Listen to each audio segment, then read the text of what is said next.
بسم اللہ الرحمن الرحیم۔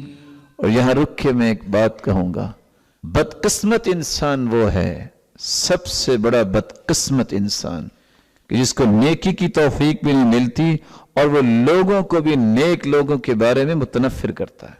اس کی سب سے بڑی سزا جو اس کے گھر میں شروع ہوتی ہے، اس کی اولاد کو اللہ دین سے محروم کر دیتے ہیں۔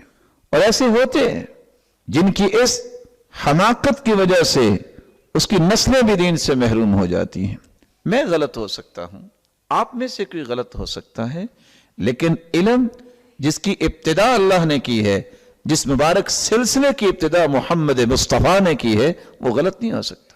کسی کی ذاتی غلطی ہو سکتی ہے، اس میں کمی کوتاہی ہو سکتی ہے، وہ پورے کا پورا سلسلہ غلط نہیں ہو سکتا۔ اس لیے زندگی میں کبھی علماء کے بارے میں آپ کی زبان نہیں کھلنی چاہیے۔ جس دن یہ زبان کھلی، آپ سمجھ لیجئے گا کہ آپ کے ایمان کی وہ جو بلندی تھی وہ اللہ عز و جل آپ سے چھیننے کا ارادہ کر لیا۔ اشہد ان لا